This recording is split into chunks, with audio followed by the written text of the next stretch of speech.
Hi, I'm Xavier. Today I have this Adret function generator that I bought on eBay for a bargain price anyway, but it's the model 201 SB synthesized function generator. Only outputs sinusoidal frequency, which is very nice for what I need. And you can actually, as you can see, there is a bunch of knobs on the front, and you can actually dial up whatever frequency you want from 100 millihertz all the way to 2 megahertz. And this thing is surprisingly accurate because it has, surprise surprise, a oven control crystal oscillator on the back. So it's a very nice precision instrument, a very nice add-on to my lab. The front panel is very simple, and we have all the dials here for the frequency. NumX is for the keypad on the back. The Regul thing at less than 100 Hz. I don't really know what this is for. This is the output level, and has a very nice and big clear meter here. It has two outputs, and this is the low Z output, and we have some attenuators here, and we have the output impedance selector. And on the back we have a big heatsink here, which, by the way, I will actually talk about later because it gets really hot, and I don't think it's normal. We have the oven control crystal oscillator. We have a fine adjustment on the frequency, which I don't want to touch. We have an option thing, a DIN connector, sticker, Adret electronic, made in France, obviously. By the way, internal and external switch for the internal reference or an external input, which, by the way, is right here. We have the 5 megahertz signal out of the straight out of the actual oscillator. 1 and 2, I think. Well, one of those is the actual external reference input. I don't know what the second one is for. Numeric X is perhaps some kind of a keypad that you can actually have. Voltage selector, fuse, and I already made some modification on this because I had one of those very awkward connectors, very strange ones. I never kind of seen those. Those are kind of French connectors from, let's see, FRB connectors. Those are kind of military, locking connectors. Very kind of, I couldn't really find one, so I just went with a, wire just attached there, and it works just fine. Alright, so after that, let's actually take the cover off this thing and see what's inside. Should be actually quite interesting.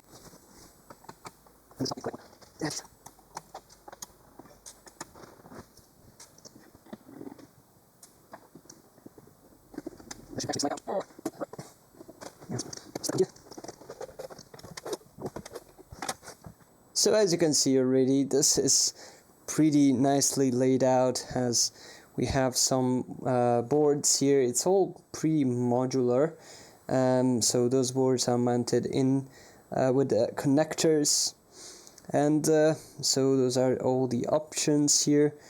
We have the crystal, the oven crystal oscillator right there. We have some power supply parts here, some big capacitors here, and this is the attenuator, attenuation board here with some shielding, and on the front here we have a board for all the dials. So let's remove this metal plate, which is aluminium, by the way, and see the boards. It had those some padding for the boards that were completely worn out, and I had to scrape it off because it was actually losing bits.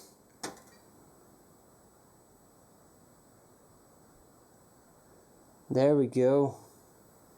So one board is out, and it's very, very interesting, and it's very you know, the density of components is very high.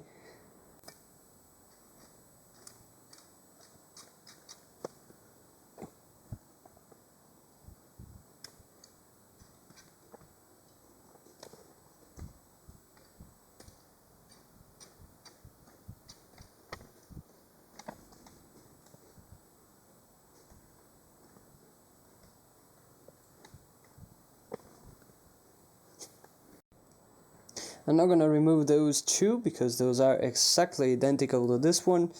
Alright, so this is the first board from left.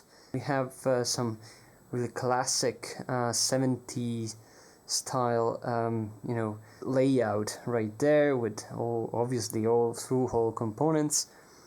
We have 3 chips here with a day code of 74 and 73, and so I think this was actually manufactured in 74 because I see only 74 day codes here, so that is highly probable. So we have 3 chips here from Texas Instruments. The first one is an SN7470N, which is a JK flip-flop, and gated positive edge flip-flop, and we have then some decades here.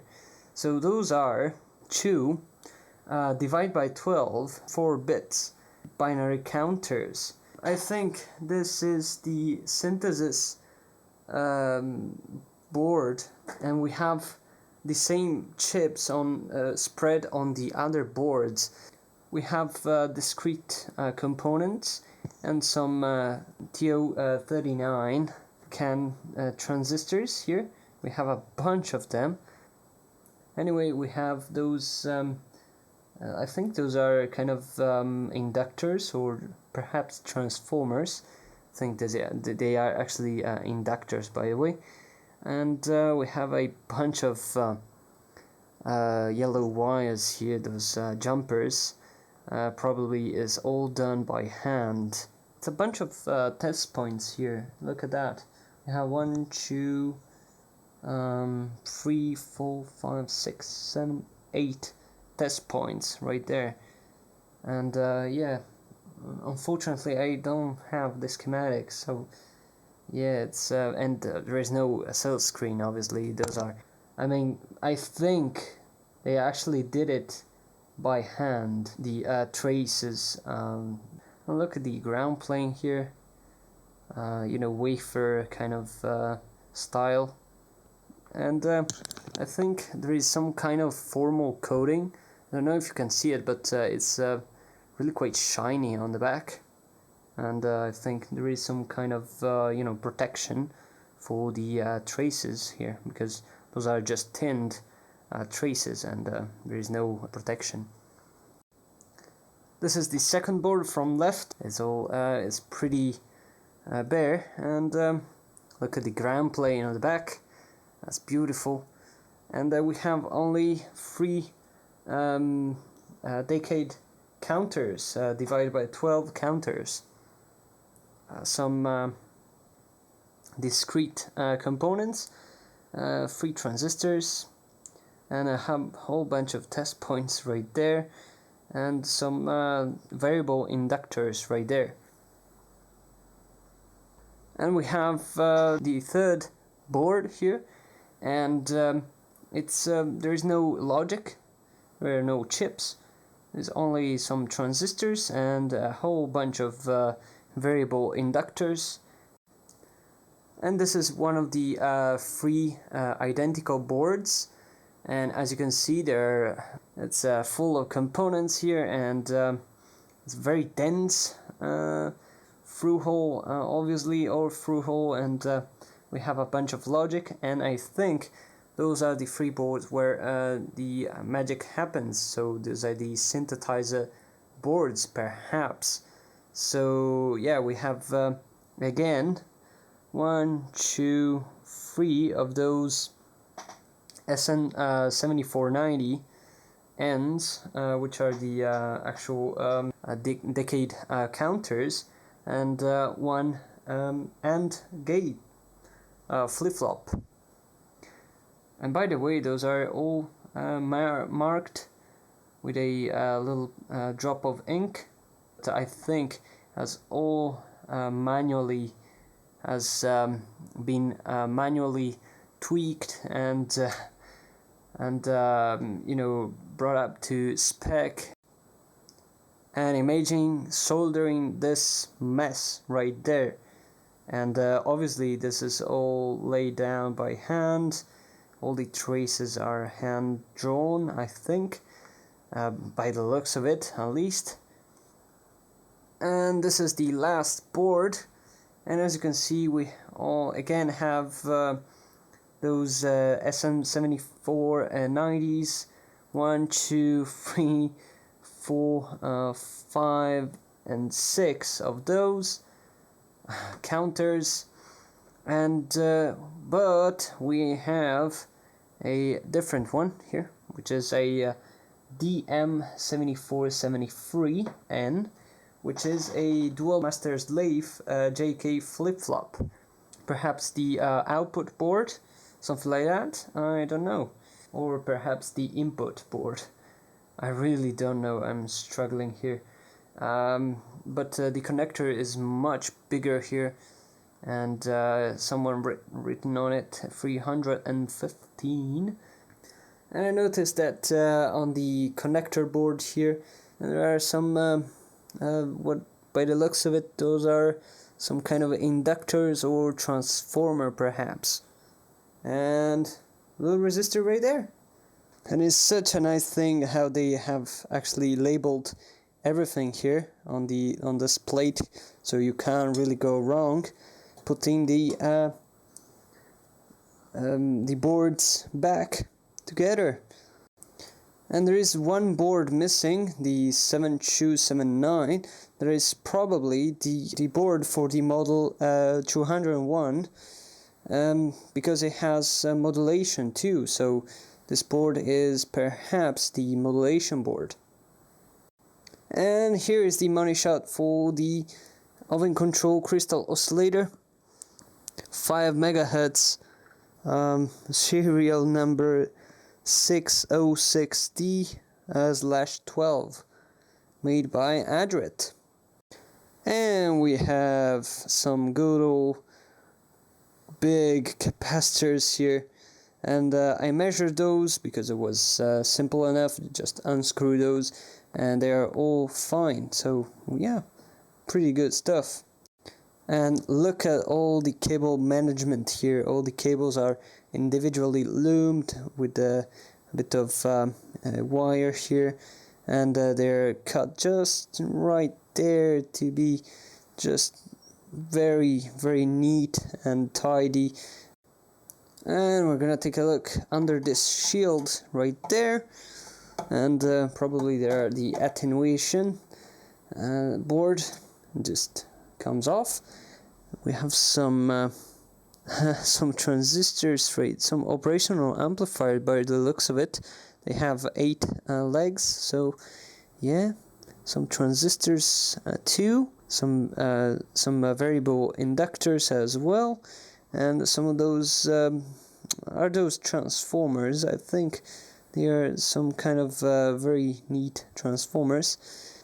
And here's a better look, and this is a F741HC from 1974 again, and this is a dual operational amplifier, very, very high quality components right there. As you can see, the ground plane here is exposed on the top, and this will be a 2-layer board. So the top is tinned as well, so there are no for protection, extra protection, and there is the metal cover too, so it's nicely shielded. And as you can see, this is actually the output stage. So yeah, that's very interesting. And on the other side we have some transistors, and I think those are for the meter movement control. And again, look at the wires, all perfectly loomed and cut to the exact point. I mean, that's just beautiful. And on the side of the transformer we have a little board with 6 diodes. I think they are actually getting the taps and getting 3 halfway bridge rectifiers. And last thing is this strange connector here. I really want to see what's inside. I think it's just a filter. Wonder why putting such a strange connector. Perhaps it was used in France. So yeah, it was common back in the days. And we have some filtering. 4 wire wound inductors, a filtering capacitor. Yeah, but look at the inductors, look at the chokes. So there's a, done by hand. Alright, so it's everything back together, and as you can see, it's actually warming up, and it's already outputting a 1 Hertz signal. You have the meter jumping around here. Alright, so it had the time to warm up for about half an hour, and as you can see, it's outputting 1 kilohertz signal, and it's spot on, at least on my frequency counter. And I know that's not the best counter ever, but look at that. That is 1.0000 kilohertz. It's spot on. And if I increase by 1 hertz, you should see that coming up. It's a 10-second gate, so it will actually take a little while, but there we go. Look at that. And it's exactly what I'll dial up here. 1.0010. Let's see here, 100 kilohertz. There we go. Yeah, it's spot on. I mean, 99.9999. There we go. 100 kilohertz, perfectly fine. And I can dial up 1, 2, 3, 4, 5, 6, and 7, and it will actually go to exactly what I dial up. That's just insane. 1, 2, 3, 4, 5, 6, 7. It's just spot on. And if you wonder, the 1 megahertz signal, there we go, it's 1 hertz out, which is on spec actually. From both the universal counter and the actual synthesizer. And if you wonder what the waveform looks like, it's a pristine sinusoidal wave. And this is the waveform directly out from the actual oven control crystal oscillator. And no, it's not really spot on, it's 5 megahertz. So it's 5.0000, so this will be kilohertz, 100 hertz, so it's 11.6 hertz out. But that is actually totally fine, and will be actually compensated and tweaked inside. And it's actually climbing a little bit because it's still warming up. So there we go, that's it for today. So hope you enjoyed, and as always, thanks for watching, and I'll see you next time. Bye.